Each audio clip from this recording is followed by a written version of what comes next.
یہاں جنگل میں منگل کا منظر تھا۔ قریباً 200 مچھلیں ایک بہت بڑے دائرے کی شکل میں روشن تھیں۔ اسی دائرے کے مرکز میں 3 بڑے الاؤ بھڑک رہے تھے۔ قریب ہی 6 بڑی دیگیں ایک قطار کی صورت میں رکھی ہوئی تھیں اور ان کے نیچے بھی آگ جل رہی تھی۔ فضا میں بھنے ہوئے گوشت کی مہک پھیل رہی تھی۔ مچھلوں کے دائرے میں ایک رخنا سا تھا۔ یہ رخنا ایک قدرتی سرنگ کا دھانا تھا۔ سرنگ کی چھت کافی بلند تھی اور وہاں بھی لوگ گھوم پھر رہے تھے۔ تھانے سے باہر ہموار زمین پر 2 بڑی بڑی دریاں بچھی تھیں اور ان پر گاؤ تکیے رکھے ہوئے تھے۔ یہ اس محفل کا اسٹیج تھا۔ اسٹیج پر کلف دار پگڑیوں اور اجلے لباسوں والے 3 افراد کھڑے تھے اور مختلف ساز بجا بجا کر کوئی پشتو گیت گا رہے تھے۔ ان کے ارد گرد 25-30 افراد بیٹھے تھے۔ وہ بڑی محویت سے گیت سن رہے تھے اور واہ واہ بھی کر رہے تھے۔ ہم مچھلوں کے دائرے میں پہنچے تو 2 افراد نے سریا بائی کو پہچان کر گرم جوشی سے ہمارا استقبال کیا۔ دونوں لڑکیاں اب خچر سے اتر آئی تھیں۔ حاضرین مڑ مڑ کر انہیں دیکھ رہے تھے اور چہمگوئیاں کر رہے تھے۔ سولت خان نے خچر کو لے جا کر ایک طرف تاریکی میں مانی کے پیڑ سے باندھ دیا۔ پھر وہ کبیر شاہ سے بولا کہ وہ بھی کتوں کو کہیں باندھ دے۔ کبیر شاہ کو کتوں سے جدا ہونا بالکل پسند نہیں تھا، لیکن مجبوری تھی۔ ہم نے کتوں کے منہ پر جالیاں چڑھا کر انہیں کچھ فاصلے پر ایک درخت سے باندھ دیا۔ ارد گرد موجود افراد جتنی دلچسپی لڑکیوں میں ظاہر کر رہے تھے اتنی ہی کتوں میں بھی ظاہر کر رہے تھے۔ ان تماشائیوں میں نے جبار خان کو بھی دیکھا۔ اس کے بغل میں بے ساکھی تھی۔ یہ شخص میرے ہی ہاتھوں زخمی ہوا تھا۔ بہرحال وہ مجھے کبیر شاہ کے عقب میں دیکھ نہیں سکا۔ ہمارے استقبال کرنے والے دونوں افراد ہمیں لے کر ایک خیمے میں آ گئے۔ یہ خیمہ چند دوسرے خیموں کے ساتھ سرنگ نما غار کے قریب ہی لگایا گیا تھا۔ خیمے میں دری بچھی ہوئی تھی، انگیٹھی دہک رہی تھی اور ایک طرف گانے بجانے کے چند آلات پڑے تھے۔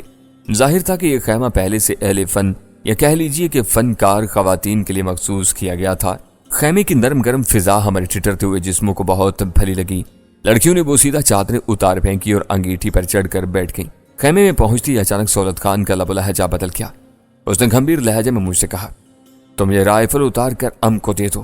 اس کا اشارہ میرے کندھے سے لٹکی ہوئی 303 کی طرف تھا۔ یہ منگول کی رائفل تھی۔ سولت خان یا نائکا مجھ سے کسی بھی وقت مانگ سکتے تھے، لیکن اس خیمے میں پہنچ کر یہ رائفل جس انداز میں مانگی گئی تھی وہ چونکا دینے والا تھا۔ کیوں، کیا بات ہے؟ میں نے پوچھا۔ بادشاہ کچھ نہیں، اس دفعہ سریا بائی بولی، تم یہ رائفل سولت خان کو پکڑا دو۔ سولت کی طرح سریا بائی کا لہجہ بھی اجنبی تھا۔ کبیر شاہ کا رنگ ایک دم سرخ ہو گیا۔ وہ صرف میری وجہ سے چپ تھا، اور میری وجہ سے اس لیے چپ تھا کہ میں یہاں کے حالات کے بارے میں اس سے زیادہ جان چکا تھا، ورنہ وہ یقیناً سریا بائی اور سولت خان وغیرہ سے فڈا ڈال دیتا۔ میں نے کندھے سے رائفل اتاری اور سولت خان کے حوالے کر دی۔ سولت خان اب اپنی رائفل ہاتھ میں لے چکا تھا اور یہ اس بات کی طرف اشارہ تھا کہ اگر میں نے کوئی چالاکی دکھانے کی کوشش کی تو صورتحال نازک ہو جائے گی۔ سریا بائی، یہ سب کیا ہو رہا ہے؟ میں نے احتجاج کرتے ہوئے کہا۔ وہی جو کچھ ہونا چاہیے، اس نے ترت جواب دیا۔ پھر ہمیں یہاں لانے والے مسلح افراد کی طرف مڑی اور بولی، خان جی، یہ دونوں مشکوک بندے ہیں، کہتے ہیں شکار کھیلنے کے لیے نکلے ہیں۔ ان میں سے یہ ایک پنجابی اپنا نام احسان الہی بتا رہا ہے۔ مجھے لگتا ہے کہ یہ پولیس کا بندہ ہے، چوٹیں وغیرہ بھی آئی ہوئی ہیں اسے۔ بات ختم کرتے کرتے اس نے ہاتھ بڑھایا اور جھٹکے سے گرم چادر میرے سر سے کھینچ لی۔ میں موقع پر موجود دونوں مقامی افراد کے لیے اجنبی تھا، پھر بھی وہ تیز نظروں سے مجھے گھورتے رہے۔ سولت خان نے کہا، چلو بچہ جی، سردار کے پاس تمہارا شناخت پریڈ کرایا جائے گا۔ وہ اب رائفل ہم پر باقاعدہ سونچ چکا تھا۔ سریا بائی نے مقامی افراد سے پوچھا، سردار کہاں ہے؟ ان میں سے ایک بولا، ادھر پاس ہی ہے، تم یہاں ٹھہرو، ہم ابھی پوچھ کر آتی ہے۔ وہ تیز قدموں سے باہر نکل گیا۔ سولت خان اور دوسرا شخص بڑے تیز لہجے میں پشتو بولنے لگے۔ یقیناً موضوع ہم ہی تھے۔ سریا بائی کے ماہ خرانٹ ہونے کا اندازہ تو مجھے پہلے ہی ہو گیا تھا، اب اس کا ثبوت بھی مل گیا تھا۔ سریا بائی کے علاوہ اب بڑی لڑکی بھی ہمیں خوشمگین نظروں سے گھور رہی تھی۔ ہاں، چھوٹی لڑکی کی آنکھوں میں حیرانی اور سراسیمگی کے سوا کچھ نہیں تھا۔ اس کے تاثرات سے ظاہر تھا کہ دیگر معاملات کی طرح سریا بائی نے اسے اس معاملے میں بھی الگ تھلگ رکھا ہوا تھا۔ سریا بائی کا رویہ اس کے ساتھ بھی وہی تھا جو بڑوں کا نہ سمجھ بچوں کے ساتھ ہوتا ہے۔ سریا بائی کا یہ عجب دوغلا پن تھا۔ ایک طرف وہ اسے بچی سمجھ رہی تھی اور دوسری طرف سجا بنا کر ایسی نگاہوں کے سامنے لے آئی تھی جن کی تپش سے نوزائیدہ کلی بھی 5 منٹ میں پھول بن جائے اور اگلے 5 منٹ میں بکھر جائے۔ نہ جانے کیوں مجھے اس نادان لمٹھین سی لڑکی پر رحم آیا۔ 2-3 سال بعد اس کا شباب جوبن پر آ جاتا تو ایک لمبے ترنگے مرد کے ساتھ خوبصورت جوڑا بنا سکتی تھی، ہنستے مسکراتے صحت مند بچے پیدا کر سکتی تھی، ایک خوش و خرم اور بھرپور زندگی گزار سکتی تھی۔ لیکن یہ خرانٹ سریا بائی اسے ان خونخوار پہاڑوں میں لے آئی تھی جہاں عیسیٰ جان جیسے وحشی بستے تھے، جن کے بستر حوث پر مسلی جانے والی عورت خود اپنے لیے ناقابل شناخت ہو جاتی تھی۔ میں ایک بار پھر یہ سوچ کر حیران ہونے لگا کہ عیسیٰ جان کے زیر سایہ رہنے کے باوجود یہ لڑکی ابھی تک ترو تازہ اور زندگی سے بھرپور کیوں نظر آتی ہے؟ خیمے سے باہر جانے والا شخص 2-3 منٹ ہی میں واپس آ گیا۔ اس نے سولت خان سے جو پشتو ماری، اس سے یہ بات ظاہر ہوئی کہ ہمیں سردار کے پاس لے جایا جا رہا ہے۔